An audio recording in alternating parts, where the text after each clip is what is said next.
और जब आप हिंदू मुसलमान की बात करने शुरू कर दें, पाकिस्तान की बात शुरू कर दें, मंगलसूत्र के अंदर आ जाएं, तो इसका मतलब संकट ज़्यादा है।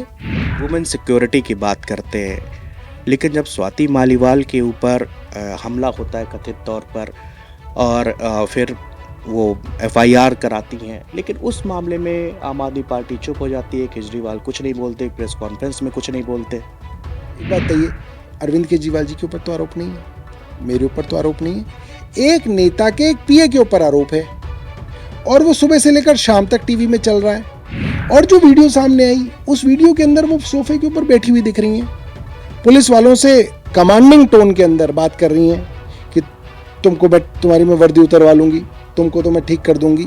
विभव को बोल रही हैं, अभद्र भाषा बोल रही हैं, और फोन हाथ में लेके उनका अपना जो है पुलिस को फोन कर रही हैं। नमस्कार, नवभारत टाइम्स में आपका स्वागत है। आपके साथ मैं हूं विनीत त्रिपाठी और मेरे साथ दिल्ली सरकार में मंत्री सौरभ भारद्वाज इस समय मौजूद है। इलेक्शन नज़दीक आ चुका है। सौरभ भारद्वाज पूरी तरह से लगे हुए थे अपने ऑफिशियल काम में भी, और साथ साथ पार्टी को किस तरह दिल्ली के अंदर सातों सीटें इस बार जिताई जाएं, पूरी तरह से आपको प्रेस कॉन्फ्रेंस में हर जगह आपको, मतलब यूँ कहें तो ऑफिस से लेकर सड़क तक सौरभ भारद्वाज का चेहरा नज़र आता रहा है। तो आज हमने सोचा कि आपसे मिल के समय लेके कुछ सवाल जवाब किए जाएं। सौरभ जी, पहला सवाल ये है जो मेरे मन में आता है व्यक्तिगत तौर पर, कि दिल्ली के अंदर पूर्ण राज्य का दर्जा एक बहुत बड़ी मांग रही है और वर्षों से मुद्दा बना है हमेशा से। और यहाँ के जो लोग हैं वो हमेशा कहते हैं कि यार हम एलजी और सीएम की लड़ाई के बीच में फंसे हम जा रहे हैं, नुकसान हमारा हो रहा है। तो अगर 4 जून को आपके अकॉर्डिंग रिजल्ट आते हैं और सब कुछ होता है, तो आपका क्या प्लान है उसके लिए? कैसे आप उसको दिल्ली को पूर्ण राज्य का दर्जा दिला पाएंगे? देखिए, जिसने भी दिल्ली के अंदर सरकार चलाई है, उसको ये बात मालूम है कि दिल्ली के अंदर पूर्ण राज्य के बिना सरकार चलानी बहुत मुश्किल है। जब भारतीय जनता पार्टी की सरकार यहाँ पे बनी, तो मदन लाल खुराना जी के समय से पूर्ण राज्य की डिमांड जो है भारतीय जनता पार्टी उठाती रही है। उसके बाद कांग्रेस ने भी इस बारे में कहा, मगर अब जब आम आदमी पार्टी की सरकार है, तब भारतीय जनता पार्टी की नीयत बदल गई है। दिल्ली के अंदर अगर आप कहीं पे भी चले जाएं, तो सब लोग इस चीज़ से परेशान है, मल्टीप्लिसिटी ऑफ एजेंसीज। वो कहते हैं कि कौन सा काम कौन करेगा किसी को पता ही नहीं। कोई काम डीडीए करेगा, कोई काम दिल्ली पुलिस करेगी, कोई काम एमसीडी करेगी, कोई काम पीडब्ल्यूडी करेगी, कोई एनडीएमसी करेगी, कोई कैंटोनमेंट बोर्ड करेगा। लोग इन चीज़ों से थक गए हैं। और सबसे बड़ी बात यह है कि जिस तरीके से दिल्ली सरकार ने पिछले 6-7 सालों तक अपनी कानूनी लड़ाई देश की सबसे बड़ी अदालत में लड़ी, सुप्रीम कोर्ट में लड़ी, और सुप्रीम कोर्ट ने पिछले साल 5 जजों की बेंच ने ये कह दिया कि जो दिल्ली की चुनी हुई सरकार कह रही थी वो सही कह रही थी। ये सारे अधिकार संविधान में दिल्ली की चुनी हुई सरकार को मिले हुए हैं। केंद्र सरकार ज़बरदस्ती इन अधिकारों को छीन रही है, और उन्हें ये सारे के सारे अधिकार अधिकारियों के ऊपर जो भी है वो सब हमको दिया। मगर केंद्र सरकार ने फिर से छल से एक कानून बना के, एक ऑर्डिनेंस बना के सारी शक्तियाँ ले ली।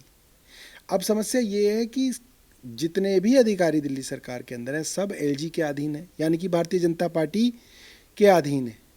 तो आप उन अधिकारियों से कैसे काम कराएंगे जिनकी जो बेसिकली रिपोर्ट तो एलजी को कर रहे हैं। तो एलजी जो हमारे राजनीतिक रूप से प्रतिद्वंदी हैं, जो रोज़ जो है दुनिया भर की बातें हमें कहते हैं, वो कैसे अफसरों को काम करने देंगे?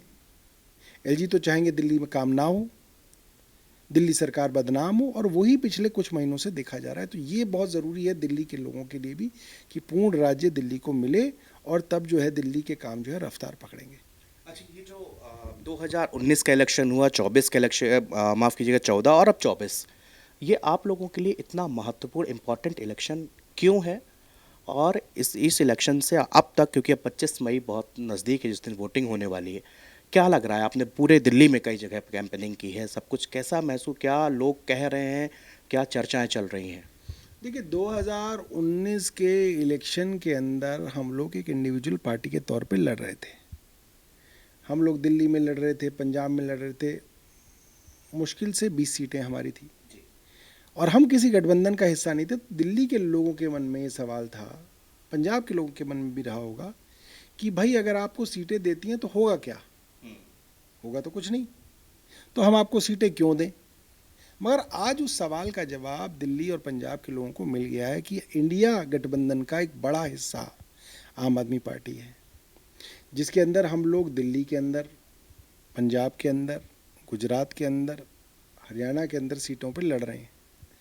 तो इस बार लोगों के मन में ये उम्मीद है कि जिस तरीके से भारतीय जनता पार्टी कमज़ोर हो रही है, इसके बड़े चांस बन रहे हैं कि इस बार इंडिया गठबंधन की जो है सरकार बनेगी। और इंडिया गठबंधन की सरकार बनेगी तो दिल्ली के और पंजाब के लोगों को इसका फ़ायदा मिलेगा, क्योंकि आपकी सरकार केंद्र में होगी तो आपको फंड भी मिलेंगे। जो रोज़मर्रा कामों को रोकने की कोशिश एलजी और गवर्नर करते हैं वो भी रुकेगा, और आपकी सरकार के अंदर हिस्सेदारी होगी। तो जो देश के ऊपर आज जो खतरा है, जो संविधान के ऊपर आज खतरा है, जो चुनाव की प्रणाली के ऊपर आज खतरा है, जो लोगों के मन में डर है कि भारतीय जनता पार्टी कह रही है कि जब हम 400 से ज़्यादा सीटें लाएंगे तो हम देश के संविधान को बदल देंगे। लोगों के मन में सवाल है, आप संविधान क्यों बदलना चाहते हैं? क्या आप आरक्षण ख़त्म करना चाहते हैं? क्या आप देश के अंदर चुनाव की प्रक्रिया को ख़त्म करना चाहते हैं? या आप देश के अंदर संवैधानिक संस्थाओं को और कमज़ोर करना चाहते हैं? इस सब के चलते आज एक बड़ा प्रश्न चिन्ह भारतीय जनता पार्टी पे लगा हुआ है। और मेरा मानना ये है, इस बार 4 जून को इंडिया गठबंधन की सरकार बनने के बहुत ज़्यादा जो है चांस बनते दिख रहे हैं। सौरभ जी, आपने जो संविधान बदलने की, आरक्षण को खत्म करने की, लेकिन इसमें अमित शाह, प्रधानमंत्री नरेंद्र मोदी खुद बार बार कई बार बोल चुके कि ऐसा कुछ नहीं है, हम लोग संविधान नहीं बदलेंगे। बल्कि उन्होंने कहा कि अगर इंडिया अलायंस आएगा, कांग्रेस जिस तरह कर्नाटक मॉडल को देश भर में लागू करना चाहती है वो लागू करेगी। ओबीसी का आरक्षण एक धर्म विशेष को दे दिया जाएगा। हम कहाँ आरक्षण खत्म करने जा रहे हैं। दूसरी चीज़, जब संविधान बदलने का हम उनसे सवाल करते हैं, बीजेपी के लीडर्स, तो वो कहते हैं जरा सा पीछे इतिहास उठा के देखिए, सबसे ज़्यादा संविधान में अगर संशोधन हुए हैं तो वो कांग्रेस की सरकार में हुए, कांग्रेस ने किए हैं। प्रधानमंत्री के पद पे जो आदमी बैठता है उसकी बात के अंदर बहुत वजन होता है, उसकी बात की बहुत गरिमा होती है। क्यों? क्योंकि वो पद बहुत बड़ा है। आप जब कहते हैं तो मुझे भी लगता है कि हाँ यार, प्रधानमंत्री कह रहे हैं, इनकी बात का यकीन करें। तो दूसरा सवाल ये आता है कि ऐसे प्रधानमंत्री जो आज 10 दिन पहले कांग्रेस पे आरोप लगा रहे थे कि कांग्रेस आएगी तो मुसलमानों को देश के संसाधनों पे पहला हक देगी, मुसलमानों को घुसपैठिया बता रहे थे, मुसलमानों को ज़्यादा बच्चे पैदा करने वाले बता रहे थे, वही प्रधानमंत्री एक हफ्ते बाद कह रहे हैं अरे जिस दिन मैं हिंदू मुसलमान करूंगा आप मान लीजिए मेरी राजनीति खत्म हो गई। ऐसे प्रधानमंत्री जो इतना सफ़ेद झूठ, मतलब मैंने बहुत बड़े बड़े झूठे देखे, मगर ऐसे, मतलब आप क्या पूरे देश की दुनिया को बेवकूफ़ समझते हैं? आप खुद भाषण दे रहे हैं, फिर आप उस चीज़ को काट रहे हैं, फिर आप अगले दिन फिर वही भाषण दे रहे हैं। रोज़ आप हिंदू मुसलमान के नाम पे वोट मांगते हैं और रोज़ आप फिर ये कहते हैं कि नहीं ऐसा तो कभी हुआ ही नहीं, ये तो होना ही नहीं चाहिए। तो ऐसे प्रधानमंत्री की बात का क्या यकीन। और दूसरी बात, भारतीय जनता पार्टी के जितने भी नेताओं ने टीवी पे इंटरव्यू देके कहा कि 400 वोट से ज़्यादा सीटें हमें चाहिए, उन सब ने ये कहा कि हमें 400 से ज़्यादा सीटें इसलिए चाहिए क्योंकि हमें संविधान बदलना है। और आरएसएस तो कई बार ये बात कह चुकी है कि आरक्षण के ऊपर एक रिव्यू ज़रूरी है। यहाँ तक कि भारतीय जनता पार्टी के आईटी सेल के अध्यक्ष अमित मालविया के पुराने ट्वीट्स देखिए, वो तो आरक्षण के घोर विरोधी रहे हैं, बार बार इसके बारे में बात करते रहे हैं।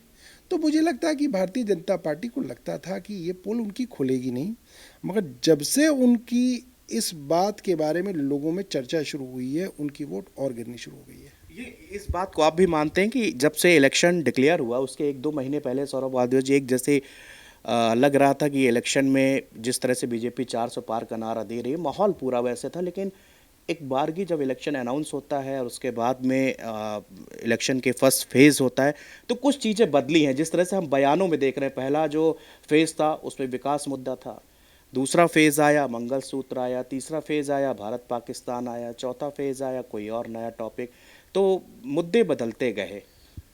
देखिए, आपने बहुत इंटरेस्टिंग बात कही है। ये बात आप इस बात को समझिए कि जब ये चुनाव शुरू नहीं हुआ था तो मैं भी इस दफ्तर के अंदर बैठा हुआ काम करता था सुबह से लेकर शाम तक। आप पत्रकार भी अपने स्टूडियो के अंदर काम करते थे। मगर जब चुनाव डिक्लेयर हुआ तो आप सब लोग और हम सब लोग ज़मीन पे उतरे। चुनाव की रैलियों के अंदर गए, लोगों से बातचीत की, मोहल्ले में गलियों में लोगों से बात की और देखा कि माहौल तो बिल्कुल अलग है। ये 400 पार का माहौल तो भारतीय जनता पार्टी ने नोएडा के अंदर स्थित कुछ स्टूडियो के हिसाब से बना लिया और हम सब ने मान लिया कि हाँ ये तो 400 पार चले गए, 400 पार चले गए। अब जैसे ही ग्राउंड रियलिटीज लोगों को पता चली, लोगों ने इसके ऊपर प्रश्न चिन्ह उठाने शुरू कर दिए। सबसे पहले तो पहले फेज़ के अंदर इनको वेस्टर्न यूपी के अंदर बड़ा नुकसान हुआ, सेकंड फेज़ के अंदर इनका नुकसान हुआ। जो जो क्षेत्र इनके गढ़ माने जा रहे थे वहाँ पे इनको भारी नुकसान के रुझान जो है आने लगे। अब आप जो आपने बात कही कि आप देखिए कि जो पूरे के पूरे इलेक्शन के मुद्दे हैं, जब आप विकास पे बात करते हैं इसका मतलब आप आश्वस्त हैं कि आप जीत रहे हैं, आप अपनी प्लानिंग बताते हैं, मैं ये करूँगा, मैं ये करूँगा, मैंने ये किया है, मैंने 10 साल में इतना अच्छा काम किया, मैं और करूँगा। जैसे अरविंद केजरीवाल ने कहा, मैंने अगर अच्छा काम किया है तो मुझे वोट दो वरना मुझे वोट मत दो। ये अरविंद केजरीवाल ने 2020 के इलेक्शन में कहा, 5 साल काम करने के बाद कहा। मगर प्रधानमंत्री ये बात नहीं कह पा रहे हैं। प्रधानमंत्री डेस्परेट होते जा रहे हैं, भारतीय जनता पार्टी डेस्परेट होती जा रही है। और जब आप हिंदू मुसलमान की बात करने शुरू कर दें, पाकिस्तान की बात शुरू कर दें, मंगलसूत्र के अंदर आ जाएं, तो इसका मतलब संकट ज़्यादा है। जब आपको ये कहना पड़ जाए कि कांग्रेस आ गई तो ऐसा हो जाएगा, ये इंडिया गठबंधन आ गया तो ऐसा हो जाएगा, इसका मतलब आज भारतीय जनता पार्टी को डर लग रहा है कि इंडिया गठबंधन आ रहा है। तभी तो आप डरा रहे हैं उसको, वरना कोई ना आप डराएंगे। आप जनता को डरा ही इसलिए रहे हैं क्योंकि आप खुद डर गए हैं कि इंडिया गठबंधन की सरकार बन सकती है। और जैसे जैसे भारतीय जनता पार्टी का नैरेटिव और ज़्यादा नीचे गिर रहा है, लोगों को और ज़्यादा यकीन हो रहा है कि ये लोग जा रहे हैं। सौरभ भारद्वाज जी, अभी बदरपुर बॉर्डर में कल परसों रोड शो हुआ केजरीवाल जी का, मैं वहाँ पे कवरेज पे गया था। उस समय उन्होंने लोगों से अपील की कि आप लोग ने मुझे मिस किया, मैंने भी आप लोगों को बहुत मिस किया। एक भावुक इमोशनल कनेक्ट वो बना रहे हैं लोगों से। दूसरी चीज़, उनकी एक लाइन पे मुझे आपसे सवाल करना, वो उन्होंने बोला कि आप मुझे वोट दीजिए, अगर मुझे दोबारा जेल में नहीं जाने देना चाहते हैं तो प्लीज़ आप मुझे वोट दीजिए। तो ये मुझे बात कुछ समझ में नहीं कि ऐसा क्यों कह रहे हैं, क्योंकि वोट से और जेल से क्या कॉन्टेक्ट है? देखिए, सुप्रीम कोर्ट ने भी ईडी और सीबीआई से सवाल पूछे, जो सवाल मैं आज आपके सामने रख रहा हूँ। ईडी और सीबीआई एक इन्वेस्टिगेटिंग एजेंसी हैं। एक जांच एजेंसी का काम ये नहीं है कि जिसके ऊपर आरोप लगा उसको जेल में भेजना है और उसको फांसी तक पहुंचाना, ये नहीं है जांच एजेंसी का काम। जांच एजेंसी का काम है ये देखना कि ये आरोप जो हैं, इसके विषय में जो सबूत हैं, जो सच्चाई है, वो कोर्ट के सामने रखी जाए। सच सामने लाना जांच एजेंसी का काम है, जो कि सुप्रीम कोर्ट ने भी कहा। अब जांच एजेंसी कर क्या रही है? जांच एजेंसी ये कर रही है कि अगर उनके पास 1 लाख डॉक्यूमेंट हैं, जिसमें 70,000 आम आदमी पार्टी के पक्ष में हैं और 30,000 पन्ने आम आदमी पार्टी के विरोध में हैं, तो 70,000 को तो डाल दिया उन्होंने कूड़े की पेटी में और 30,000 पन्नों को कोर्ट के सामने रख दिया, जिसको अरविंद केजरीवाल जी ने भी पूछा कि ये कैसे आप तय कर सकते हैं कि ये सबूत जो हैं ये आप अदालत के सामने नहीं रखेंगे, जो आपको लगता है कि अरविंद केजरीवाल के खिलाफ हैं वो आप सामने रखेंगे। तो अदालत ने भी सवाल पूछा। एक आदमी से आपने 9 बार गवाही ली, 9 बार उसने कहा कि अरविंद केजरीवाल को ना तो मैं जानता, ना अरविंद केजरीवाल का इस तथाकथित घोटाले से कोई लेना देना है, ना मैंने उनको कभी पैसे दिए, ना उन्होंने कभी मांगे। 9 बार गवाही ली आपने किसी की, फिर आपने उसको जेल में डाला, 6 महीने जेल में सड़ाया, मारा पीटा, दवा बनाया।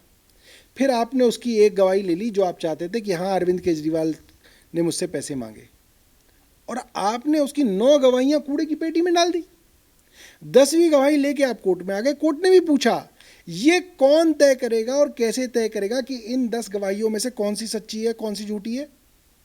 तो जब अरविंद केजरीवाल अपनी जेल की बात करते हैं तो वे सत्ता परिवर्तन की बात कर रहे हैं। वे ये कह रहे हैं कि अगर आपने इंडिया गठबंधन की सरकार बना दी तो इन जांच एजेंसियों के ऊपर भारतीय जनता पार्टी का दबाव खत्म हो जाएगा कि झूठे सबूत, झूठे गवाह कोर्ट के सामने लाए जाएं। तब ऐसा होगा कि जो भी डॉक्यूमेंट्स जांच एजेंसी के हाथ में हैं, चाहे वो पक्ष में है चाहे वो विपक्ष में है, सब कोर्ट के सामने रखे जाएंगे, जो कोर्ट भी पूछ रहा है। और हम यही चाहते हैं कि सारे के सारे आपके पास जो डॉक्यूमेंट्री एविडेंस आया है वो सब रखो आप कोर्ट के सामने। जिस दिन वो सब के सब डॉक्यूमेंट्स कोर्ट के सामने आ जाएंगे, अरविंद केजरीवाल और आम आदमी पार्टी के नेता सब बरी हो जाएंगे। सौरभ भारद्वाज जी, एक सवाल यहाँ से ये निकलता है कि लोग कह रहे हैं और बीजेपी के तमाम लीडर्स कह रहे हैं कि आप लोगों को ना ईडी पे विश्वास है, ना सीबीआई पर विश्वास है, ना सुप्रीम कोर्ट पर विश्वास है। अगर ऐसा था तो इतनी बार मनीष सिसोदिया जी की बेल क्यों खारिज हुई? क्या आप लोग कोर्ट में साबित नहीं कर पा रहे, क्योंकि आप बता ही नहीं पा रहे, कोर्ट को जवाब नहीं दे पा रहे? तो ये प्रश्न लोगों भी सोच रहे हैं कि आखिरकार उनको बार बार उनकी बेल खारिज क्यों हो रही है, अगर ये सब आरोप गलत है, ईडी गलत बता रही है तो? देखिए क्या होता है, कोर्ट का एक अपना तरीका होता है। कोर्ट के तरीके के कुछ हैंडीकैप्स भी हैं। अब वो क्या हैंडीकैप है? कोर्ट तो वही सबूतों को देखेगा जो ईडी सामने रख रही है। झगड़ा क्या है? जो अभी मैंने आपको झगड़ा बताया, झगड़ा ही तो ये है कि अरविंद केजरीवाल कह रहे हैं कि भाई तुमको मेरे खिलाफ 1 लाख पेज मिले हैं, मेरे मेरे मामले में आपने 70,000 हटा दिए, 30,000 रख दिए, सारे के सारे रखो ना 1 लाख। और जब जब ये दोनों चीज़ें क्या कहते हैं संजय सिंह जी के विषय में और अरविंद केजरीवाल के विषय में कोर्ट में आई, तो कोर्ट ने ये बात मान ली। उसी वजह से तो इनको जो है वो जो है अभी जो है क्या कहते हैं बेल मिली है। और हमारे पूरा भरोसा है कि आज, अभी तक कोर्ट का फैसला नहीं आया, मगर मुझे पूरा भरोसा है आज हाई कोर्ट के अंदर मनीष जी की जमानत रद्द की जाएगी। और जब ये मामला सुप्रीम कोर्ट के सामने जाएगा, सारे तथ्य जाएंगे, तो मुझे लगता है कि उनको राहत मिलेगी। एक सवाल आता है कि जब आप लोग वुमेन सिक्योरिटी की बात करते हैं, लेकिन जब स्वाति मालीवाल के ऊपर हमला होता है कथित तौर पर, और फिर वो एफआईआर कराती हैं, लेकिन उस मामले में आम आदमी पार्टी चुप हो जाती है, केजरीवाल कुछ नहीं बोलते, प्रेस कॉन्फ्रेंस में कुछ नहीं बोलते। हम बोल तो रहे हैं, हम तो इतने दिनों से बोल रहे हैं, लेकिन प्रेस कॉन्फ्रेंस में उनसे सवाल किया तो उन्होंने माइक खिसका दिया। कोई बात नहीं। अब आप ये बताइए, जैसे हमारे देश की पहलवान है, ओलंपिक जीतने वाली मेडल लड़कियां हैं, उनके अपने ओलंपिक एसोसिएशन, रेसलर एसोसिएशन के जो प्रधान हैं, जो भारतीय जनता पार्टी के मेंबर ऑफ पार्लियामेंट हैं बृजभूषण सिंह, उन पे आरोप लगा मॉलेस्टेशन का। और आरोप भी एक नहीं, आधी दर्जन लड़कियों ने लगाया। यहाँ तक कहा कि भाई, कहते थे हम आपकी हार्ट बीट नापेंगे, और इस बहाने से उनकी टी शर्ट के अंदर हाथ डाल देते थे। बहुत ही भद्दी भद्दी चीज़ें की। हम आप कैमरे पे वो चीज़ नहीं कर सकते, नहीं कह सकते। और जब वो एफआईआर दर्ज कराने गई तो उनको जंतर मंतर पे धरना देना लगा पड़ा। एफआईआर दर्ज नहीं हुई, सुप्रीम कोर्ट से जाके तो एफआईआर दर्ज हुई, और उसके बाद भी गिरफ्तारी नहीं हुई। और आज बृजभूषण शरण सिंह के बेटे जो है भारतीय जनता पार्टी की तरफ से चुनाव लड़ रहे हैं। दूसरी तरफ आम आदमी पार्टी क्या कह रही है? आप देखिए, आम आदमी पार्टी कह रही है आपने एफआईआर दर्ज करा दी, जांच होने दीजिए, कोई दिक्कत नहीं है, हम तो जांच का स्वागत कर रहे हैं। मगर जिस तरीके से पुलिस और भारतीय जनता पार्टी इस पूरी की पूरी सिचुएशन को यूज़ कर रही है, उससे लगता है कि इसमें राजनीति हो रही है। एक बात बताइए, अरविंद केजरीवाल जी के ऊपर तो आरोप नहीं है, मेरे ऊपर तो आरोप नहीं है, एक नेता के, एक पीए के ऊपर आरोप है, और वो सुबह से लेकर शाम तक टीवी में चल रहा है। पुलिस का एडिशनल कमिश्नर स्वाति के घर जाके उनका बयान ले रहा है। डीसीपी, एसएचओ, कौन नहीं जा रहा। कभी कह रहे हैं हम एसआईटी बनाएंगे, कभी कहेंगे विभव कुमार को वहाँ लेके जाएंगे, कभी कह रहे हैं सीसीटीवी लेके आएंगे, कभी बॉम्बे जा रहे हैं। भैया इतनी भागदौड़ क्यों हो रही है? सिर्फ इसलिए तो हो रही है क्योंकि ये मामला आम आदमी पार्टी से जुड़ा हुआ है, और इससे आम आदमी पार्टी को बदनाम किया जा सकता है। कानून अपना काम कर रहा है, आने दीजिए जो सामने आ रहा है। मगर मैं ये कह रहा हूँ, एक रीजनेबल आदमी के तौर पे मुझे इस बात का यकीन नहीं होता कि मुख्यमंत्री के ड्राइंग रूम के अंदर कोई महिला सांसद आएंगी और एक पीए की इतनी हिम्मत होगी कि वो 7-8 थप्पड़ मार दे महिला को, और फिर उनको गिरा दे और उसके ऊपर लात घूंसा मारे। ये सब वो भी उसमें पेड में थी। मतलब चाहे महिला किसी भी तरीके से, ये बहुत मतलब ये बात यकीन योग्य नहीं है। और जो वीडियो सामने आई, उस वीडियो के अंदर वो सोफे के ऊपर बैठी हुई दिख रही हैं, पुलिस वालों से कमांडिंग टोन के अंदर बात कर रही हैं कि तुमको मैं, तुम्हारी मैं वर्दी उतरवा लूँगी, तुमको तो मैं ठीक कर दूँगी। विभव को बोल रही हैं, अभद्र भाषा बोल रही हैं, और फ़ोन हाथ में लेके उनका अपना जो है पुलिस को फ़ोन कर रही हैं। तो यकीन योग्य लगती नहीं है वो बातें जो वो बात कह रही हैं। देखिए, थोड़ी बहुत कहा सुनी हो सकती है, मैं मान सकता हूँ, क्योंकि ये दोनों पुराने कुलीग्स हैं। ये लोग मुझे लग रहा है एनजीओ के ज़माने से करीब 20 साल से एक दूसरे को ये बात जानते तो हैं। खुद भी कह रही थी कि हम बहुत पहले से जाते हैं और मैं वैसे ही गई थी बिल्कुल। इतना मैं मान सकता हूँ कि थोड़ी बहुत कहा सुनी हो जाए, हो सकती है, दोस्तों में हो जाती है, पुराने जानकारों के अंदर हो जाती है। इतना कुछ हो जाएगा मुझे यकीन नहीं होता। और मुझे ऐसा लगता है जिस जिस तरीके से चुनाव से पहले भारतीय जनता पार्टी इसको उठा रही है, भारतीय जनता पार्टी ने कब कदर की है स्वाति मालीवाल की? अभी कुछ महीनों पहले की घटना है, स्वाति मालीवाल एम्स के पास, मुझे जहाँ तक याद है, रात को वो कुछ कैमरे के साथ कुछ अपना वो महिलाओं के विषय में कुछ करने की कोशिश कर रही थी। एक आदमी ने कार रोकी और उनको कार में खींचने की कोशिश की, ठीक है। उसके ऊपर क्या आपने देखा कि भारतीय जनता पार्टी ने उनका सपोर्ट किया हो? एक एक प्रवक्ता भारतीय जनता पार्टी का उनका मजाक उड़ा रहा था, कह रहे थे झूठ बोल रही है, नाटक कर रही है। आपने देखा पुलिस गई हो उस आरोपी को, जिस आरोपी ने सामने कैमरे के सामने उस महिला आयोग की अध्यक्षा का हाथ पकड़ के खींच लिया हो, उसके खिलाफ क्या किया पुलिस ने? अगर पुलिस इतनी संवेदनशील थी स्वाति मालीवाल जी के लिए तो अब तक जो उसको अरेस्ट कर लेना चाहिए था। 5 दिन जो है स्टोरी चलनी चाहिए थी टीवी के अंदर कि उस आदमी को गिरफ्तार किया पुलिस ने, अब पुलिस उससे पूछताछ कर रही है, अब पुलिस एसआईटी कर रही है, अब पुलिस ने सीसीटीवी में का कुछ भी तो नहीं किया। तो ये मामला स्वाति मालीवाल के लिए नहीं है, ये मामला राजनीति के लिए। भारतीय जनता पार्टी को इसके अंदर अपॉर्चुनिटी दिख रही है, वो इस अपॉर्चुनिटी का इस्तेमाल कर रही है। सौरभ भारद्वाज जी, इंडिया जैसे कांग्रेस ने अपना मैनिफेस्टो जारी किया, 25 गारंटी की बात करते हैं, जैसे अरविंद केजरीवाल जी 10 गारंटी की बात कर रहे हैं, लेकिन हम लोगों ने जैसे इंडिया अलायंस बना, इंडिया अलायंस ने कोई एक ज्वाइंट मैनिफेस्टो क्यों नहीं आया कि सबका एक सामूहिक आया हो? यानी कि हमने भी कल सचिन पायलट जी से एक एनवीटी संवाद में आए थे, तो उनसे एक सवाल किया कि सचिन जी, तो उन्होंने कहा था ये ऐसे कुछ मुद्दे हैं जिसमें से कि सारे हम लोगों की आपस में रजामंदी है, सब लोगों ने अपने अपने कुछ इश्यूज़ हैं जो उनको लगते हैं कि महत्वपूर्ण है, सबने अपने बात रखी है। लेकिन मेरा सवाल है कि क्या कोई जॉइंट एक मैनिफेस्टो आप लोगों का क्यों नहीं आया? और वो 10 गारंटी जो है उसी में आप बता दीजिएगा कि अरविंद केजरीवाल जो 10 गारंटी की बात कर रहे हैं वो उसको कैसे अप्लाई करेंगे, क्या उसका रोड मैप होगा? देखिए, मोटे तौर पे तो सब राजनीतिक दल अलग अलग राज्यों विशेष के अंदर स्ट्रांग हैं और उन्होंने अपनी लोकल नीड्स के हिसाब से एक मैनिफेस्टो निकाला है। और मेरा मानना ये है कि हमारी आपसी अंडरस्टैंडिंग ये है कि इसके अंदर मोटे तौर पे किसी को किसी के मैनिफेस्टो से कोई एतराज़ नहीं है। और जैसे ही इंडिया गठबंधन की सरकार बनेगी इसके काम को पूरा किया जाएगा। जैसे हमने क्या कहा है, हमने कहा है सब बच्चों को मुफ्त और वर्ल्ड क्लास शिक्षा मिले, इसमें किसको एतराज़ हो सकता है? दिल्ली देश के हर मोहल्ले और गांव के अंदर मोहल्ला क्लिनिक बने जहाँ पे मुफ्त इलाज हो, मुफ्त टेस्ट हो, मुफ्त दवा मिले, ये भी बड़ी अच्छी बात है। हमने बोला चीन ने जो भारत की 4064 वर्ग किलोमीटर ज़मीन छीन ली है हमारी पिछले कुछ सालों में, उसको वापस लाया जाएगा। अग्निवीर जो हैं, एक बच्चा नौजवान 17-18 साल की उम्र में फ़ौज में जाए और 21-22 साल की उम्र में रिटायर होकर घर आ जाए, और प्रधानमंत्री जी 73 साल की उम्र में वोट मांग रहे हैं अपने लिए। ये कहाँ का न्याय है? वो बच्चा अगर शहीद हो जाएगा बॉर्डर पे तो उसको पेंशन भी नहीं मिलेगी, उसके घर वालों को, उसको शहीद का दर्जा भी नहीं मिलेगा। ये कहाँ का न्याय है?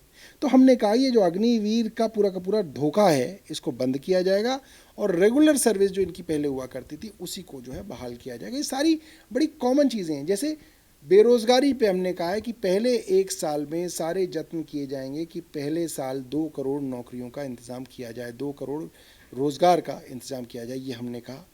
फिर हमने महिलाओं के विषय में बोला हर महिला को 1000 रुपये महीने की जो है व्यवस्था सरकार द्वारा की जाए। ये सारी वो चीज़ें हैं मुझे लगता है जिस पे हमारे दलों को कोई एतराज़ नहीं होना चाहिए और बातचीत करेंगे, इसको पूरा करेंगे। इसको बहुत बहुत धन्यवाद सौरभ भारद्वाज जी हमारे साथ बात करने के लिए। सभी अहम मामलों में सौरभ भारद्वाज जी को सुन रहे थे आप।